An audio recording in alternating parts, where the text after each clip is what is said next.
La vejez, la enfermedad y la muerte fueron cuestiones que estimularon la búsqueda de Siddhartha Gautama y que cuando éste se convirtió en Buda quedaron resueltas gracias a sus descubrimientos. No es que hubiese aceptado la muerte ni que la deseara, más bien penetró en una verdad por medio de una percepción directa que lo transformó, convirtiéndolo en una nueva especie de ser para el que el nacimiento y la muerte simplemente eran irrelevantes. Como vimos en el capítulo anterior, el Buda dudó al principio sobre la posibilidad de comunicar a otros su descubrimiento alquímico al cual denominó el principio de Pratitya Samutpada. Pero a pesar de la sutileza y la profundidad de esa verdad, logró comunicarla. Con el transcurso de los años, la formulación seminal de Pratitya Samutpada fructificó en una amplia gama de enseñanzas y hoy en día sigue siendo la base y el cimiento de todas estas. En términos filosóficos, por lo menos, puede decirse que el descubrimiento de esta verdad del condicionamiento universal es lo que constituye la esencia de la iluminación del Buda. Por lo tanto es el principio fundamental del budismo y de esa forma lo describiremos. Originalmente apareció en su mente como una declaración lacónica e incluso un poco cruda, esto es condicionado por eso. Todo lo que sucede se debe a una causa. Sin embargo, la última versión de este principio tiene su origen, quizás de forma significativa, en un acontecimiento ocurrido cuando uno de los discípulos del Buda comunicaba dicho principio muy eficazmente. Este lo explicaba a un buscador de la verdad, que con el tiempo se convertiría en el discípulo principal del Buda, unos meses después de la iluminación del Buda. Se cuenta que un joven brahman de Biar llamado Sariputra, había dejado su casa y sus posesiones, del mismo modo que lo había hecho el Buda, acompañado de su amigo de la infancia Maudgalyayana. Tiempo más tarde, Sariputra se encontraba a solas, ambos habían acordado ir en direcciones diferentes en busca de la verdad, estableciendo que cuando cualquiera de los dos encontrara un maestro iluminado se lo comunicaría al otro, duplicando de esa manera la oportunidad de éxito en su búsqueda. En el transcurso de sus viajes, Sariputra conoció por casualidad a Asvajit, uno de los 5 primeros discípulos del Buda,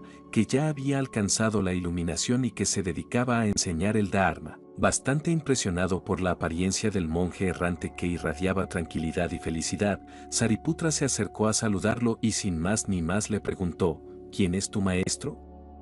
Esta puede parecernos una forma demasiado abrupta de dirigirse a una persona totalmente extraña. En Inglaterra generalmente empezamos una conversación diciendo, hace muy buen tiempo, o algo por el estilo, pero en la India la gente suele ir al grano. Entonces Sariputra realizó la pregunta que uno todavía hace cuando conoce a una persona de este modo, y Asvajit le respondió, mi maestro es Sakyamuni, el sabio de la tribu de los Sakyas, el Buda.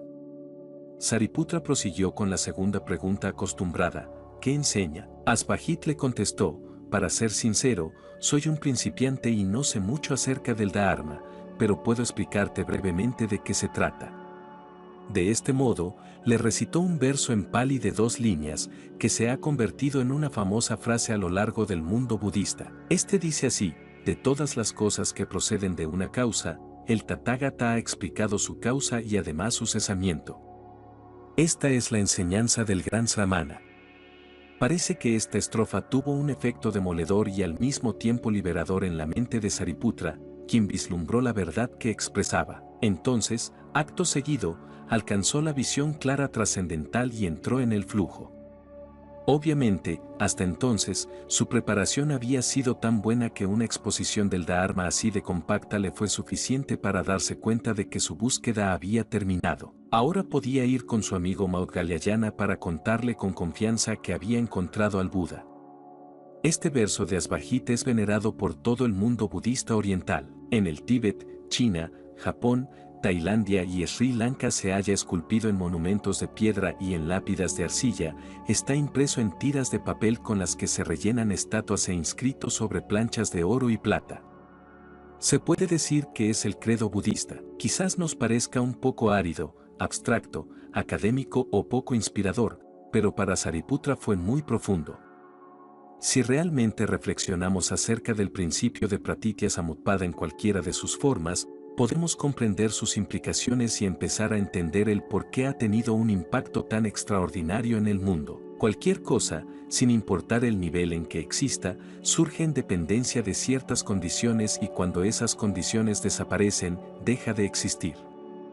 Esto es todo lo que dice esta fórmula que es capaz de describir el budismo. El principio de Pratitya Samutpada afirma que, desde el punto de vista de la mente iluminada, la característica sobresaliente de todos los fenómenos físicos o psíquicos es que están condicionados. El incesante flujo de las cosas tanto de los eventos materiales como de los estados mentales consiste en un proceso de fases interdependientes en el que cada cual surge a causa de ciertas condiciones, y a su vez condiciona las siguientes fases. La lluvia, la luz del sol y el alimento de la tierra son las condiciones de las que surge un roble, cuyas hojas caídas se pudren y forman el rico humus del que crece la campánula azul. Asimismo, un apego celoso podría provocar la ejecución de un crimen. No hay nada en el plano fenoménico que se produzca espontáneamente, sin haber sido precedido por ciertas causas, ni hay nada que no produzca consecuencias. Lo que nos libera de forma gradual de todas las condiciones, conduciéndonos a la creatividad espontánea y al libre funcionamiento de la iluminación, es el reconocimiento consciente de esta ley de condiciones. Si entendemos claramente los factores que conformaban el descubrimiento del Buda, entonces podremos entender cómo por medio de este se esclarecían las preguntas que Siddhartha se había formulado en un principio: ¿qué es la vejez, la enfermedad y la muerte? ¿En qué parte encajan los hechos inmutables de nuestra decadencia física en el proceso total condicionante? ¿Acaso continúa tras la muerte este incesante flujo de cosas o es la muerte el final de todo? Para nosotros, estas preguntas, por supuesto, no se encuentran únicamente en un plano teórico o abstracto. El misterio de la muerte que tanto preocupaba a la humanidad primitiva todavía se considera un misterio en nuestros días. Incluso en la actualidad, cuando aparentemente se sabe tanto de todo, solo necesitamos presentar una conferencia titulada El libro tibetano de los muertos, lo que sucede después de la muerte o a dónde vamos después de la muerte, para atraer a un gran número de personas. Hoy en día existe un amplio mercado de libros que se concentran tanto en el tema de la muerte como en el del proceso de la misma. Nuestra situación es inmensamente distinta a como lo era en los tiempos primitivos. No obstante, nuestra comprensión de la muerte sigue siendo bastante precaria. Incluso me atrevería a decir que el problema de la muerte en la actualidad es aún más apremiante de lo que fue para nuestros antepasados. Sin embargo, la forma en que contemplamos la muerte, en que la aceptamos o la negamos, no es exactamente la misma para todos. Los sentimientos e ideas que la gente tiene con relación a la muerte han cambiado a través de los siglos. Desde una perspectiva histórica, podemos decir que la cuestión de la muerte se originó cuando el hombre empezó a cultivar la tierra durante la era de las civilizaciones de los valles y de los grandes ríos. Esto sería hace unos 15.000 años. En aquel entonces la gente se detuvo a considerar los aspectos que eran menos hostiles y misteriosos, aunque permanecía oscuro el mayor misterio de todos, la muerte. Esta cuestión, de hecho, se tornó más obtusa y se convirtió en una gran carga para la gente por una razón en particular. Había cambiado el estilo de vida al establecerse un sistema sedentario. Ahora se vivía en aldeas, pueblos y grandes ciudades. Había surgido la llamada civilización. La vida ofrecía mayores comodidades, más seguridad y una serie de diversiones más extensa. Al poder gozar más de la vida, las personas querían continuar disfrutándola y no estaban dispuestas a dejar a sus seres queridos, sus posesiones, sus tierras, sus diversiones ni sus ritos religiosos. Empero llegaba el día en que tenían que morir y este era un hecho inevitable. La muerte ensombrecía la luz que había llenado sus vidas. ¿Para qué servía la vida si iba a terminarse tan pronto? Empezaban a darse cuenta de que tan solo contaban con unos cuantos años de juventud, de placer y de prosperidad, y que después de eso vendría un vacío imposible de llenar. Quizás, si acaso, se convertirían en una especie de fantasmas agitándose en la oscuridad, pero nada más. ¿Qué podían hacer al respecto? Nada realmente, y la mayoría simplemente trataba de no pensar en ello y de disfrutar la vida al máximo. Su filosofía se expresaba por medio de la siguiente frase: come, bebe y sé feliz porque mañana morirás. Los más valientes empezaron a actuar heroicamente, mataban monstruos, iniciaban batallas, conquistaban reinos, intentaban obtener fama de tal modo que su nombre se siguiera escuchando aún después de su muerte y quizás siempre. Pero incluso esos héroes, en los momentos en que se encontraban más reflexivos, creían que en realidad nada de eso tenía sentido. Parecía que la vida humana no solo era un misterio sino una tragedia. Las tradiciones e historias de las culturas antiguas, que fueron escritas posteriormente y que son los ejemplos más tempranos de nuestra literatura, reflejan este estado de ánimo. Lo encontramos en el relato épico babilónico de Gilgamesh, alrededor del año 3000 antes de la era común, y en la obra de Homero, la Ilíada, que narra la caída de Troya y que fue compuesta 2000 años más tarde. Lo encontramos en el poema épico anglosajón Beowulf, que data del siglo VII, así como en la Biblia, donde es expresado de una forma más poderosa y trágica en el libro eclesiástico o Sabiduría de Ben Sira. La vanidad de la ambición humana de cara a la muerte era un tema predilecto en la literatura antigua y que ha inspirado el mismo tipo de suceso en tiempos más recientes. Así lo expresó Thomas Gray en 1750, la baladrona de la heráldica, la pompa del poder, toda esa belleza y esa riqueza que poseyó, espera del mismo modo la inevitable hora. Los caminos de la gloria conducen a la sepultura. Pero esta es tan solo la mitad de la historia, la mitad occidental. En el lejano oriente la gente empezó a mostrar una actitud diferente que reflejaba una especie de solución al misterio de la muerte, lo que suponía, claro está, un tipo de solución al misterio de la vida. Para los orientales la muerte no representaba el fin, ya que no creían que los humanos simplemente desapareciesen al morir. Se pensaba que después de un tiempo regresarían con un cuerpo nuevo, cuya clase dependería de la naturaleza de las acciones que habían realizado en su vida anterior. Esta noción apareció por primera vez en la India alrededor de los tiempos de Homero, 800 AS, y a partir de entonces se extendió ampliamente. La primera referencia clara a este principio se encuentra en el Brihadaranyaka Upanishad, en el que es representado a través de una enseñanza altamente esotérica comunicada solo a unos pocos escogidos. Esta idea se extendió rápidamente de una forma sistemática y más organizada hasta convertirse en la enseñanza del karma y el renacimiento. Cuando los occidentales acuden de forma masiva a una conferencia sobre el karma y el renacimiento o sobre el libro tibetano de los muertos, lo que realmente quieren saber es, ¿qué me sucederá cuando muera? ¿Es la muerte el punto final? Si pudieran aseguramos que la muerte no es el final, no habría problema. Si la gente supiera con absoluta certeza que no va a desaparecer después de morir, sentiría menos deseos de escuchar la conferencia acerca del karma y el renacimiento o de comprar de inmediato el último comentario sobre el libro tibetano de los muertos. En el mundo occidental la muerte es un problema, pero en Oriente, especialmente en el este budista e indostánico, no lo es. A los orientales les preocupa muy poco la muerte, para ellos es algo natural e inevitable, al igual que el renacimiento. Todos morimos y luego renacemos, morimos otra vez y volvemos a renacer, así son las cosas. No se trata de ninguna clase de especulación, la muerte no es el problema, sino más bien lo es la cuestión de cómo escapar del proceso completo de la muerte y del renacimiento.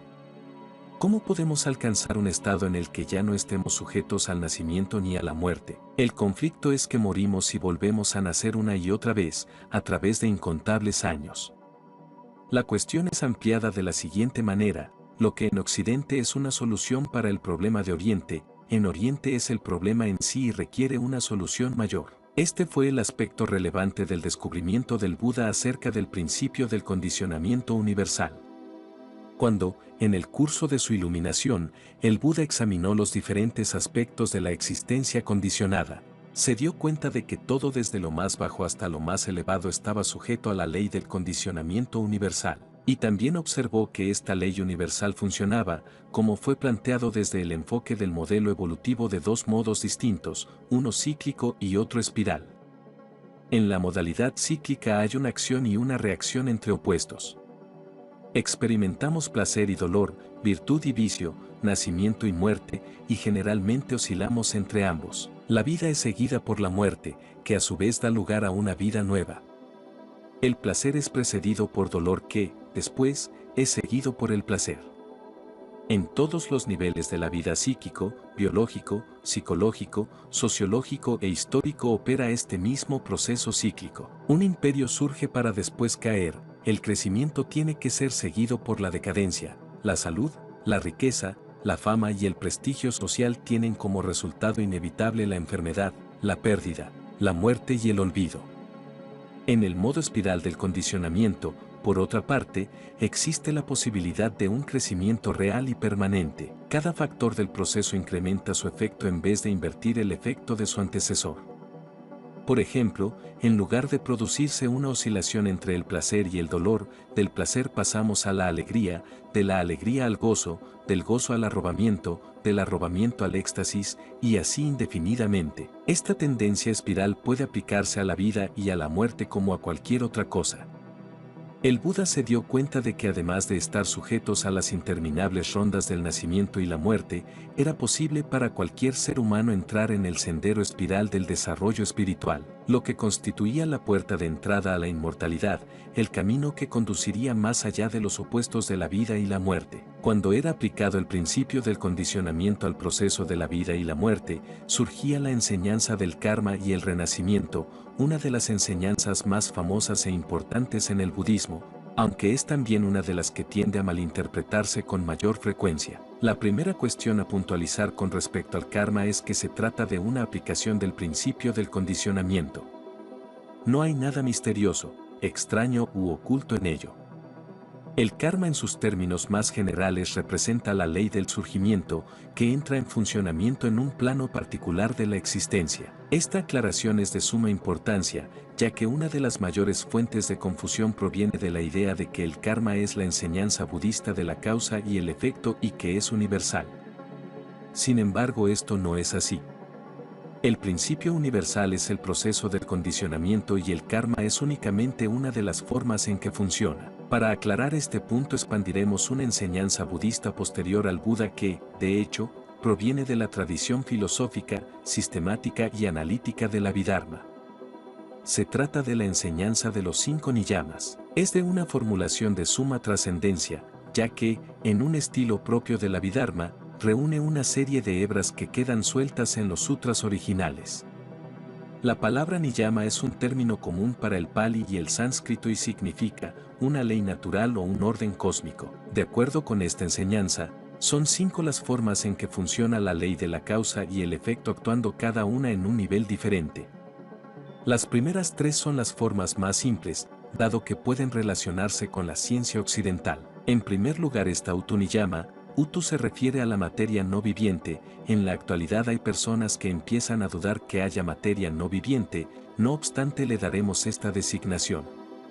Se trata del orden físico e inorgánico de la existencia. Utu Niyama, por lo tanto, es la ley de la causa y el efecto que funciona en el nivel de la materia inorgánica. De una manera general incluye las leyes de la física y de la química, así como las leyes de las disciplinas asociadas a estas. El segundo niyama es Bija Niyama. Bija significa semilla y, en consecuencia, este niyama se refiere al mundo de la materia viviente, el orden físico orgánico, cuyas leyes constituyen las ciencias biológicas. El tercero es Chitta Niyama. Chitta es mente y entonces Chitta Niyama es el condicionamiento operativo en el mundo de la mente. La existencia de este tercer niyama indica que la actividad mental y el desarrollo no son fortuitos sino que se encuentran gobernados por ciertas leyes. Es importante que entendamos las implicaciones de esto. En Occidente estamos acostumbrados a tomar en cuenta las leyes que funcionan en el nivel de la física, de la química y de la biología, pero no estamos tan familiarizados con la idea de que hay leyes similares que regulan los eventos mentales. Es más común pensar que estos simplemente suceden, sin ninguna causa en particular. En cierto grado y en algunas áreas, la influencia de Freud empezó a cambiar dicha suposición, pero la idea de que los fenómenos mentales surgen en dependencia de condiciones no ha llegado todavía a penetrar lo suficiente el pensamiento popular. Sin embargo, el budismo presenta este enfoque en la enseñanza de Chitta Niyama, la ley de la causa y el efecto, que funciona en el mundo de la mente y podemos decir que es un concepto que se corresponde con la moderna ciencia de la psicología. En cuarto lugar tenemos Kamma Niyama. El término Kamma, Pali, es más conocido en su forma sánscrita, karma, la cual es usada también en castellano, y significa acción intencionada. De forma tradicional y paradójica, algunas veces se dice que karma es el equivalente de chetana, la conciencia volitiva, es decir, que la acción es análoga a la volición, ya que la acción es ejecutada tan pronto como surge la voluntad, por medio del cuerpo, del habla o de la mente. Por lo tanto, Karma Niyama se refiere al mundo de la responsabilidad ética y es el principio condicionante que funciona en el plano moral.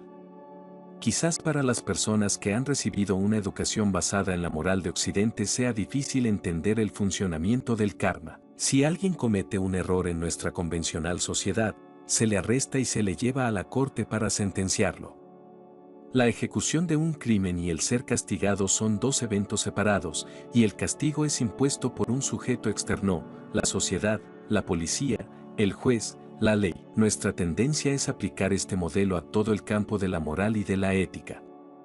Pensamos en el pecado y en el castigo para ese pecado, en la virtud y en la recompensa para esa virtud. De forma tradicional tendemos a pensar en términos de la existencia de un juez que observa lo que hacemos y que nos castiga o recompensa. De acuerdo con ello, el juez es, en la mayoría de los casos, claro está, Dios. La gente imagina a Dios como si éste realizara una serie de juicios masivos en los que la gente se encuentra frente a él, mientras los ángeles y los demonios están alrededor asumiendo el papel de testigos policíacos. La doctrina cristiana oficial afirma que cuando alguien muere éste tendrá que enfrentarse a su juez, y la idea de que será puesto en el dique de la cima trascendental para ser conducido rápidamente al sitio que le han asignado, representa un horrible trauma para el cristiano ortodoxo. Las dramáticas opciones inherentes a esta doctrina han sido motivo de fabulosas creaciones literarias, musicales, teatrales y artísticas. Un notable ejemplo es el de la hermosa pintura de Miguel Ángel que se encuentra en la Capilla Sistina El Juicio Final. Sin embargo, también han dado lugar a una filosofía mediocre y a un modo de pensar por el que todavía estamos sufriendo una pesada resaca. La postura budista es muy diferente e incluso a muchos puede parecerles extraña debido a los efectos del enfoque generalizado de la ética que se basa en la teología cristiana. En el budismo hay una ley pero no existe un legislador ni nadie que administre esa ley. En ocasiones me ha tocado escuchar a algunos misioneros cristianos discutir con budistas e insistir que si se cree en una ley tiene que creerse en un legislador. Obviamente, dicho argumento es engañoso. Después de todo existe la ley de la gravedad, pero no hay un dios de la gravedad empujando las cosas y tirando de ellas. La mencionada ley es únicamente una descripción generalizada de lo que sucede cuando los objetos caen. Tampoco contamos con un dios de la herencia o un dios de la selección sexual. Estas cosas suceden y funcionan por sí mismas.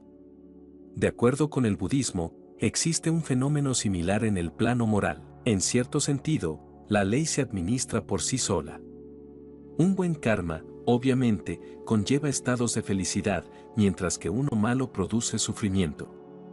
No hay necesidad de que nadie venga a revisar lo que hemos hecho para decidir el castigo o la recompensa correspondiente. Sucede por cuenta propia. Lo bueno y lo malo forman parte de la estructura del universo.